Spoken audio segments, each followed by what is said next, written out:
got a piece out of my mold, preserving the corners.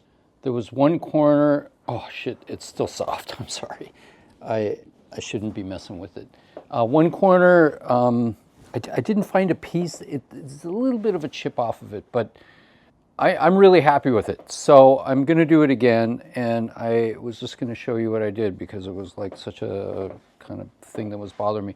So what I did was I sprayed the corners with just water and wet them up a little bit. I actually just poured this not long ago, so I'm using a little bit less water now than I would have otherwise. And then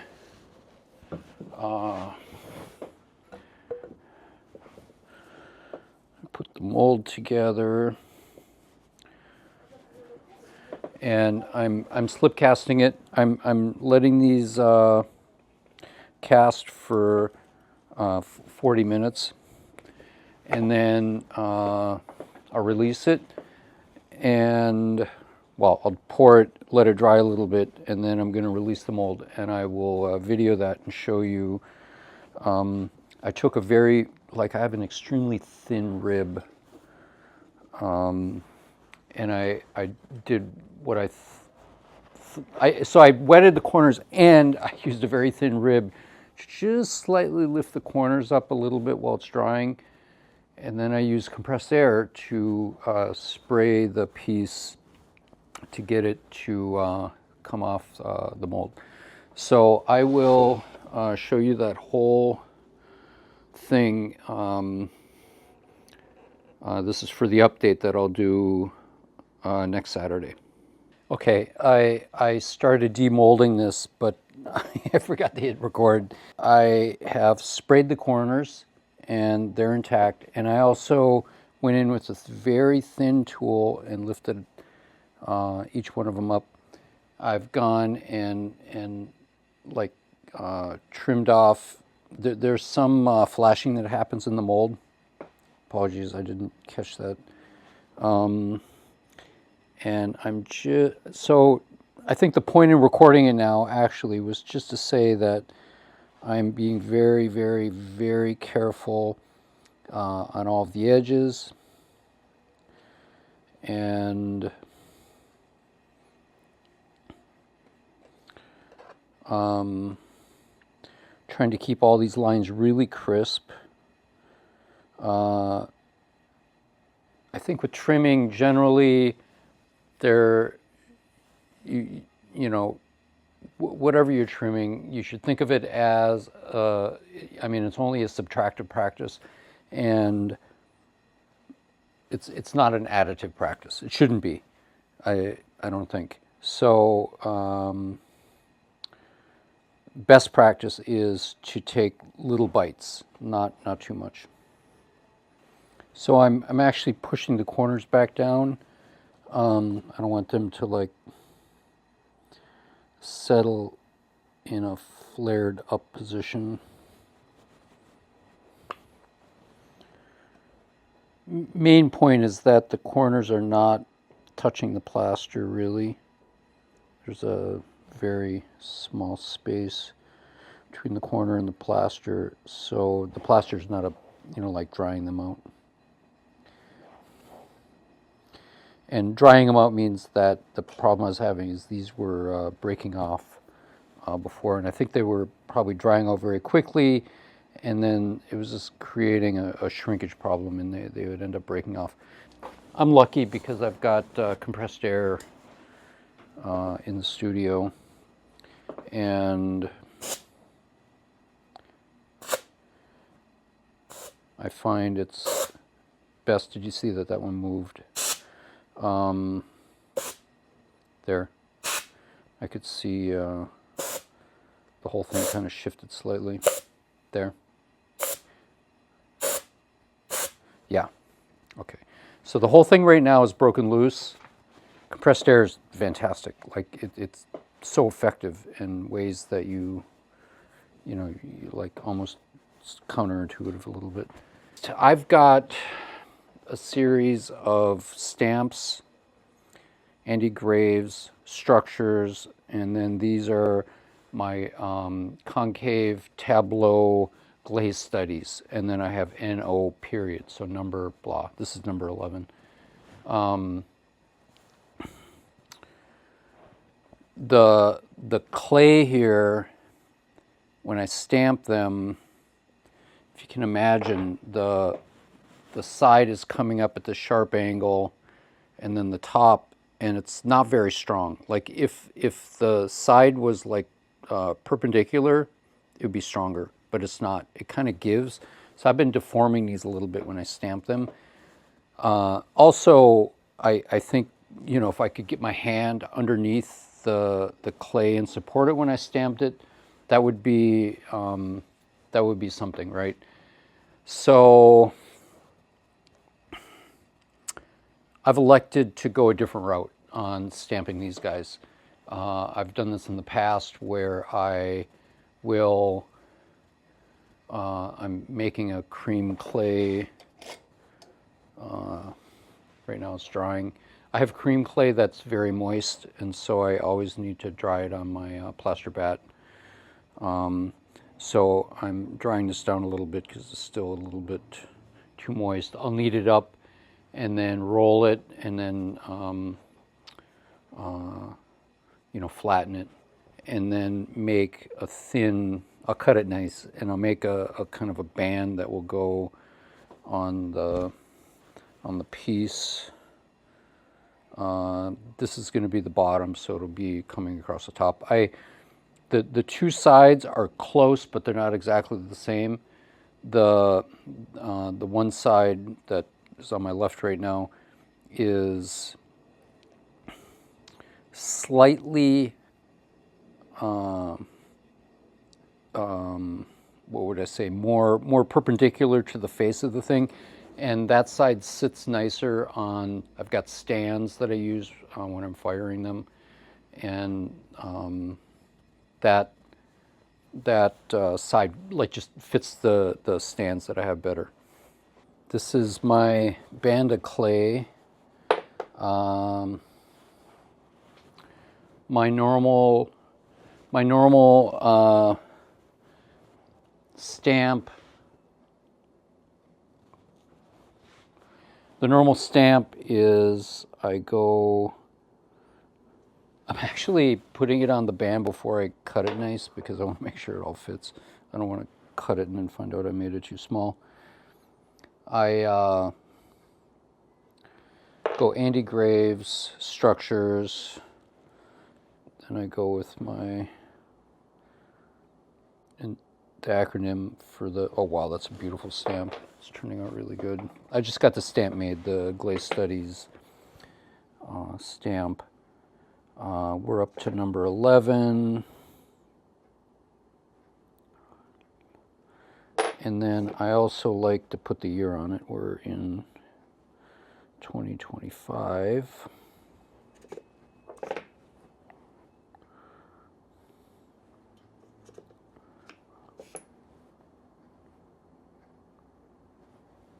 Bam. Okay.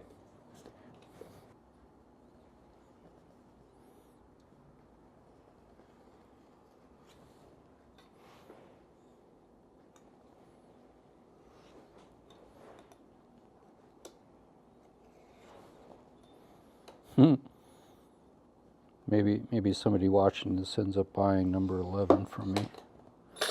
That'd be funny. You'll see it being made. Okay, so that's the stamp. You know, you see me like bumping it around. It's getting kind of mucked up a little bit. I think it's worth saying that I personally have the notion, like the notion that, you know, the work I make is handmade, and I like leaving the marks of my marks on my work. I have a lot of ideas around the idea of not making things too perfect. I'm spreading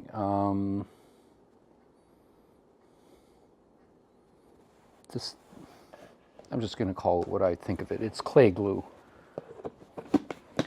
The piece is slip cast porcelain. The part that's got the stamp on it is a cream clay. That's the same recipe essentially. There's a couple ingredients in there that are slightly different to make it cream clay versus the slip casting clay. The clay glue is actually the casting slip with one additional ingredient to make it gel the way it does. And all of that is my recipe. I developed the clay bodies myself, rigorous testing, unbelievable. Soon I have to redo the clay recipe because one of the ingredients is no longer available, EPK. And currently it's early December 2025, and sometime in the next month or two I will make, well, part of my daily vlogs will include the new recipe being formulated, but also kind of, you know, I think I'll make a video about the process. I'm not going to give my recipe away, but I will YouTube the process. Okay, that's actually quite good. Let's see if I can spin this around, show you the stamp. So that's what I ended up with. I like this stamp. I like this like label that I've put on here. And it keeps the, you know, kind of like whole convex shape of this, you know, intact, which I'm definitely gonna like start doing this kind of label. But like, look at this. I don't know if you could see that, but like this is quite thin. This is a lot thicker on this side. But I like that. It's handmade. You can't pick this up and not think like, oh, this guy obviously made this by hand. Look at the insides all like mucked up. I leave all the business in there. This is just like trimmings from the, when it's coming out of the mold. This is the end of the week wrap up, just to give you a little rundown besides the mold situation. I also am working on one of my glazes. I call this the experimental glaze. It's phase separated. It's actually a borosilicate glaze. Someday I'll explain why I would say that. So earlier in the week, I did 4 of these skulls, and I did a combination. I had one of my metal glazes on the bottom, and then I put colorants, stains in 4 different batches of the experimental glaze. I did a pink, there was a red, really useless. I got that from US Pigments. Their stains are horrible. This is a mango and a yellow. I believe this was the red. I don't remember. Anyways, all of them completely ran right off the skulls. So I thought maybe that was due to the second glaze I put on the bottom, even though they were overlapping, but the metal glaze was just at the bottom, and then, you know, the top was all the stained ones, and then they overlap down on top of the metal. For the most part, the stained ones on the top look fine. This is good. Except they ran off, and the red stain really turned out bad. The other ones colored like worked. So then I'm like, okay, well, I'm going to just do some tests with only the stains. Let's just see how that is. If the stains are running hard, then I'm going to have to adjust the recipe for that, which I can do. So I did a test a couple days ago. I just did a mango, and this is the yellow, actually. The yellow is just totally burning out.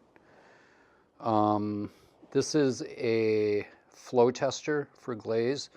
You put a little, I put a little bit of glaze on a plaster bat, let it not dry, but lose most of its moisture, so I can kind of ball it up and it'll stick together. And I make balls that are big enough to go in these little pockets. This is a porcelain. I made a mold that I can slip cast these in. I got the design off of Digital Fire online, Tony Hansen's website, if you're interested. And yeah, I followed all the specs. This is like an industry standard for like a flow test for glazes. Anyway, so I ran the glazes, and they ran. So I've got to adjust. However, there was another problem. So the other problem is, besides the running, you can see the pinholes here. That's not good. And they weren't really in the skull test I did, the pinholes. I also did 2 skulls with just the color. This is yellow, which didn't really turn out yellow, and this is mango. And you can see the massive bubbling. The yellow one, even worse. It's just rough. I don't know if you could see it up close, but it's just full of bubbles. Okay. So for pinholes, that is a packed bed porosity problem. That means that all the particles of stuff that are ground up in the glaze are not like, when you apply the glaze, there's a lot of airspace inside, is what that means. The particles aren't like packing in nice. So there's ways of altering a glaze kind of easily to deal with that. Adding water and deflocculant actually is what I did. So the mango glaze on the second run ended up with less pinholes. It was not as bad as the first one. It kind of had bare spots. The glaze is just acting weird. It did, the skull tests, however, did not run off the pot or off my tests. So that's kind of weird. The yellow, I altered it so it should pack great, and honestly, the bubbles are even worse. I ran another flow test on the packed ones. Funny enough, the yellow one turned out, it ran, but 0 pinholes, and the mango one is still, looks the same. It ran and pinholes still. All right, so I got problems. I gotta like deal with that this coming week. To be honest, I just pulled these out today, and I haven't like, I've been busy working in the studio, so I haven't like sat down and like kind of like came up with a plan how I'm going to deal with this. I want to use the experimental glaze on those concave tableaus that I'm making for accent colorants. It's a phase separated glaze. It plays nice with other glazes. I don't know why. It's been 1.5 years, 2 years since I've used this glaze. It's experimental. I was developing it. It wasn't like done. I wouldn't have called it done, but it was working pretty well. But I without colorants, so the colorants might be doing something to me that I can't predict. So maybe the first thing I'm going to think is that I'll just go back to just the glaze, zero color, and start with that and see what I get, run some more tests. That's coming up this coming week. Also, the other thing I'm working on is I want to put together a plaster, not just one, a couple different plaster mold making videos. And so I started working on that today. It's going to be a doozy. I'm going to make many plaster molds using different techniques for making plaster molds that can speak to people like us, artists in a studio, craft people, person that wants to go one-off, you know, various levels. So I started that, making the videos today. So you have to stay tuned for that coming. That's it. Hope you all have a good week. Take care.